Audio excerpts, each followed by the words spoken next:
I didn't run away. I erased myself. I packed my things and disappeared after my wife slapped me at her birthday dinner in front of her friends and family. 4 years later, I was invited to an exclusive meeting of millionaire elites in my hometown. When I landed, I got shocking news about my wife. You know that feeling when you're standing on the edge of a cliff, thinking you're about to jump into something beautiful, only to realize you're falling into your own grave? That was me on March 15th, planning what I thought would be the perfect night for Delilah's 36th birthday. I'd been working on this thing for months, man. Not weeks. Months. Every single detail had to be flawless, because that's what Delilah deserved. Or at least that's what I kept telling myself while I was dropping serious cash on stuff that would probably bankrupt most normal people. The rooftop venue alone cost me $3,000. But it wasn't just any rooftop. This was the penthouse terrace at the Meridian, with floor-to-ceiling windows overlooking the whole city. You could see the river snaking through downtown, all those lights twinkling like diamonds scattered across black velvet. It was the kind of view that made people shut up and just stare. The wine? Don't even get me started. I flew in cases of this French stuff, Chateau something or other, that the wine guy swore was absolutely transcendent. Cost me $400 a bottle, and I bought enough to make sure everyone could get properly buzzed without us running out. I'm talking about the good stuff here, not some cheap grocery store wine that tastes like it was filtered through a gym sock. Then there was the quartet. Real musicians, not some college kids looking to make beer money. These guys had played at symphony halls and fancy weddings for celebrities whose names you'd definitely recognize. They sat up in the corner with their instruments gleaming under the string lights I'd had installed specifically for this night. The violinist had this way of making his instrument sing that gave you chills. The cake was its own masterpiece. 3 tiers of fancy Belgian chocolate stuff, custom designed with edible gold leaf and sugar flowers that looked so real. You'd think someone had just picked them from a garden. The baker spent weeks getting the details just right, representing Delilah's journey, her love for art, her dreams of traveling. I had everything mapped out like a military operation. The guests would arrive at 7, mingle with cocktails while watching the sunset paint the sky all those crazy colors. The quartet would start playing right as the last bit of daylight faded, creating this magical atmosphere. Then dinner catered by that upscale place downtown, the cake, the speeches, and hopefully Delilah looking at me like I was the greatest guy who ever lived. But life's got this twisted sense of humor, doesn't it? When the moment came for Delilah to give her thank you speech, I was standing there grinning like an idiot, waiting for her to mention how I'd pulled all this together. She thanked her sister Bianca for always being there. She thanked her mom for raising her right. She thanked her friends for making life worth living. She even thanked the damn waitstaff for their service. But me, the guy who'd been planning this thing since Christmas, who'd stressed over every detail, who'd blown through his savings account to make her dreams come true for one night, nothing. Not even a glance in my direction. That's when something inside me started to crack. Not break, just crack, like when you drop a glass, but it doesn't shatter right away. It just sits there with these hairline fractures running through it, waiting for the next hit to finish the job. You know what? Delilah said, her voice cutting through the music and conversation like a knife. She was looking right at me now, but not in the way I'd been hoping for. Her eyes had that cold look I'd seen before, usually right before she was about to tear into someone for disappointing her. Now the whole vibe here feels off, like someone's trying too hard to impress people instead of just letting things happen naturally. I felt my stomach drop. Everyone was staring now, the conversations dying out one by one as people sensed drama brewing. I mean, seriously, she continued, gesturing around at all the stuff I'd carefully arranged. This whole setup screams desperation. It's like someone watched too many movies and thought they could buy their way into being romantic. That's when she walked over to me, her heels clicking on the rooftop tiles like a countdown timer. I thought maybe she was going to whisper something, apologize for being harsh, tell me she was just overwhelmed by everything. Instead, she pulled back and slapped me so hard my ears rang. The sound echoed across the rooftop like a gunshot. Then came the laughter. Not from everyone, but from enough people to make it feel like the whole world was pointing and laughing at the guy who'd tried too hard and failed spectacularly. Her sister Bianca had this smirk on her face, like she'd been waiting for this moment all night. Her mom just shook her head with disappointment, like I was some kid who'd broken something valuable. I could have said something, could have defended myself, pointed out everything I'd done, made a scene right back. But what was the point? Standing there with my face burning and my pride in pieces, I realized something that probably should have been obvious way earlier. You can't make someone love you by throwing money at them. And you definitely can't fix a broken relationship with fancy parties. So I did the only thing that made sense. I straightened my jacket, looked around at all those faces staring at me like I was some kind of circus act, and walked away without saying a word. Not to Delilah, not to anyone. I just left my own girlfriend's birthday party like a ghost dissolving into the night. That same night, while she was probably still up there celebrating my humiliation, I packed everything that mattered into 2 suitcases, grabbed my external hard drives with all my work files, cleaned out my savings account, and drove out of town. I didn't leave a note, didn't make any dramatic goodbye calls.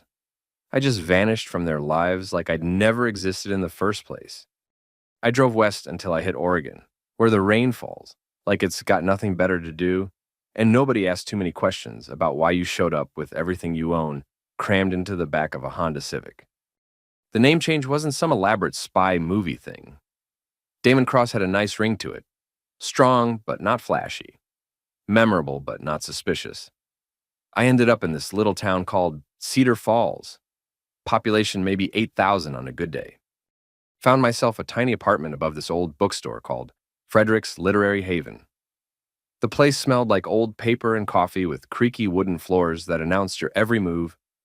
Frederick himself was this sweet old dude, probably pushing 70, with wild Einstein hair and glasses held together with electrical tape. He rented me the upstairs space for next to nothing, just $400 a month, utilities included. When I handed him the first month's rent in cash, he just nodded and said, "We all got our reasons for needing a fresh start, son. Long as you don't burn the place down or blast music after 10, we'll get along just fine." That man never asked me a single personal question in all the time I lived there. During the day, I took whatever work I could find.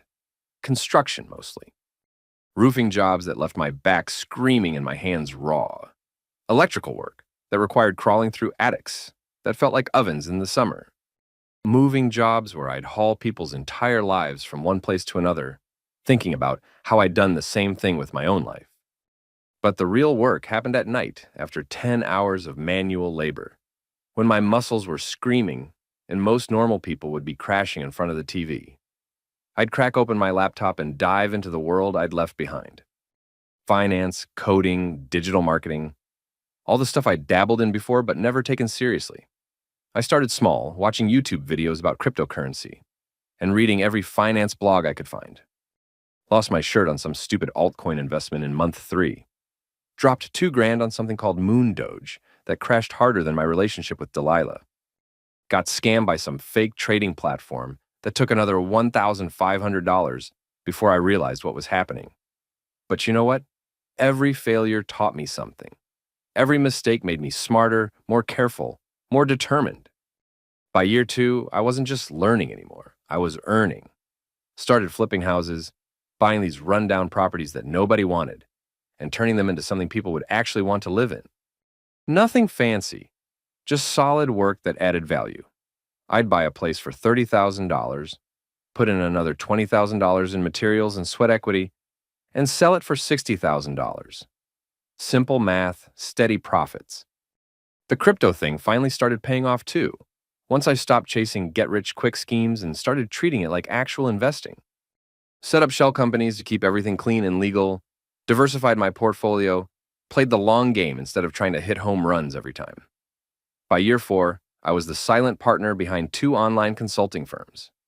Never showed my face, never used my real name, but I was the guy making the strategies that turned failing businesses into success stories. Companies would hire my firms to fix their marketing, streamline their operations, boost their profits.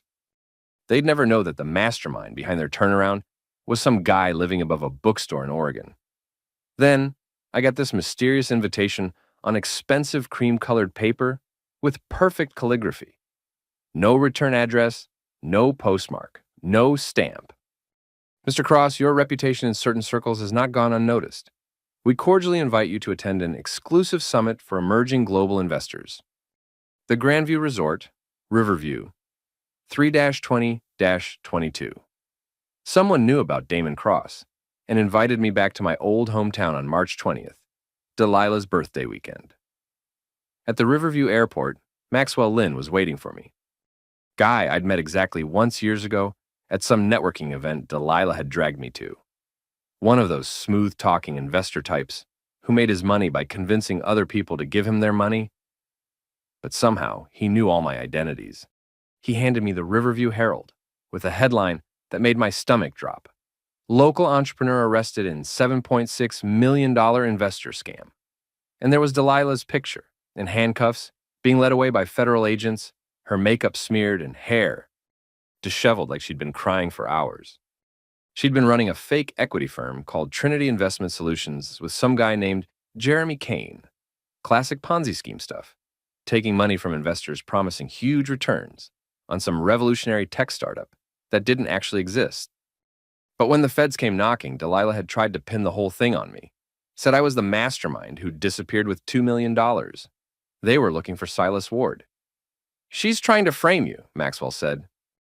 "Told investigators you were the mastermind, that you'd convinced her to start the fake company before cutting and running when things got hot."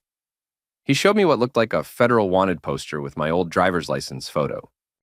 But here's the thing about 4 years of paranoid preparation. It actually pays off when your psycho ex-girlfriend tries to frame you for federal crimes. I'd spent years building multiple identities, creating paper trails that could exonerate me, and keeping meticulous records of every business deal I'd ever made. I had bank records showing exactly where my money came from, timestamps proving I was in Oregon during every single month that Delilah's scam was running, business partners who could verify my legitimate consulting work. Within 6 hours of reading that newspaper, I had lawyers in 3 different states reviewing my documentation. Not just any lawyers, the kind of high-powered defense attorneys who charge more per hour than most people make in a week. While the legal team was building my defense, I reached out to investigative reporter Ray Patel, who owed me a favor from when I'd helped her break a story about cryptocurrency fraud targeting elderly investors. Ray worked around the clock for 36 hours straight, fact-checking every detail and building a narrative that would completely flip the script. The article dropped online at exactly 6 a.m. The Ghost Builder from Silence to Empire. She painted me as this brilliant entrepreneur who'd rebuilt himself from nothing after being publicly humiliated by a narcissistic girlfriend, only to have that same girlfriend try to destroy him again when her criminal schemes collapsed. The response was immediate and overwhelming. Social media exploded with support. Financial news outlets picked up the story. 3 days later, federal prosecutors issued a statement saying they'd reviewed the new evidence and determined that Silas Ward was not a person of interest. In fact, they were now investigating how Delilah had obtained and misused my personal information. I showed up at the Grandview Resort's charity gala in my charcoal gray Armani suit and platinum Rolex. Walking through those massive oak doors felt like stepping back in time, except I wasn't the same man who'd left this world 4 years ago. The main ballroom was exactly what you'd expect. Crystal chandeliers, marble floors, tables draped in white linen. It took maybe 20 minutes before I spotted her. Delilah was holding court near the bar, wearing this stunning black dress. But I could see the cracks if I looked closely enough. The way her smile seemed forced, the slight tremor in her hands when she lifted her wine glass, the way her eyes kept darting around the room like she was expecting bad news. Our eyes met across maybe 15 feet of crowded dance floor, and time just stopped. Delilah's face went through about 6 different emotions: confusion, recognition, disbelief, fear, anger, and finally something that looked almost like relief. That's when she dropped her wine glass. The sound of crystal hitting marble was sharp enough to cut through the ambient noise. Red wine splashed across the white tablecloth like blood at a crime scene. I could have made a scene, let everyone know that the mysterious businessman from the viral news story was standing right there. Instead, I just nodded. One small, almost imperceptible acknowledgement that yes, I saw her, yes, I was really there, and yes, everything had changed. That nod said everything that needed to be said. It was about power, the quiet, unshakable kind that comes from knowing you've already won. 2 nights later, there was a hesitant knock at my penthouse suite at exactly 11:47 p.m. Delilah looked like she'd been crying for hours, maybe days. Her makeup was smeared, her hair was a mess, and she was wearing this rumpled designer dress that looked like she'd been sleeping in it.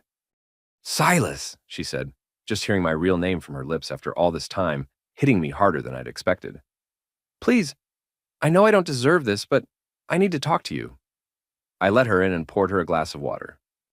Jeremy turned on me, she said, her voice barely above a whisper. The federal prosecutors offered him a deal if he'd testify against me. He took it, said I was the mastermind, that I'd manipulated him into helping with the scam. Then she did something that 4 years ago would have broken my heart. She dropped to her knees right there on the carpet. I know I hurt you. I know I was horrible to you that night, and I know I don't deserve your help. But please, Silas, I'm scared. I don't know what to do. The tears started then. Real tears, not the crocodile tears she used to turn on whenever she wanted something. I let her cry for maybe 5 minutes, just standing there watching this woman who'd once made me feel like I wasn't worth the air I breathed, reduced to begging on my hotel room floor. When she finally looked up at me, I told her the truth. Delilah, I'm not angry at you anymore. I was for a long time, but I'm not now. You know why? Because being angry at you is like being angry at a scorpion for stinging. It's just what you do. It's who you are. The thing is, I don't care anymore. Not about your legal troubles, not about Jeremy, not about whatever mess you've gotten yourself into this time. You didn't just lose me when you slapped me that night. You lost access to me. And that's something you'll never get back.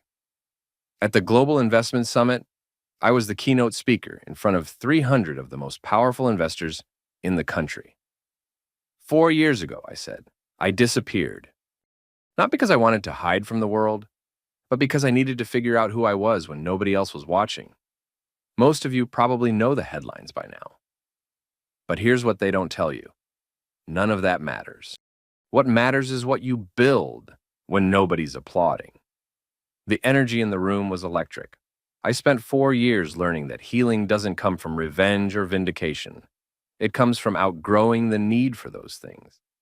Success isn't about proving you were right all along. It's about becoming someone who doesn't need to prove anything to anyone. The applause was sustained, but I just nodded once and walked off stage. Delilah's trial lasted 3 weeks, and I showed up for exactly 1 day, when her lawyer tried to throw a Hail Mary and pin everything on me again. Judge Morrison shut it down immediately. Mr. Ward is not on trial here. The evidence clearly shows that he had no involvement in Trinity Investment Solutions. Jeremy had already flipped, testifying about how she'd masterminded everything. The jury deliberated for less than 6 hours. Guilty on all counts. 6 years in federal prison plus restitution. A year after her sentencing, I built the Ward Center for Resilient Youth in Riverview, a state-of-the-art facility for foster kids and teenagers who'd been written off. At the ribbon-cutting ceremony, a kid from the crowd raised his hand and asked, "Are you the man who came back stronger?" I smiled, really smiled, probably for the first time in years. I'm the man who learned to disappear without losing himself. Sometimes I still think about that night, the imported wine, the custom cake, the laughter that followed the slap. But it doesn't sting anymore. It's just a story about someone I used to be, someone who thought he needed other people's approval to have worth. The rooftop slap didn't define me, it revealed me. It showed me who I could become when I stopped trying to be what other people wanted. Sometimes the best response to betrayal isn't revenge. It's disappearing so completely that they realize what they lost only after it's way too late to get it back.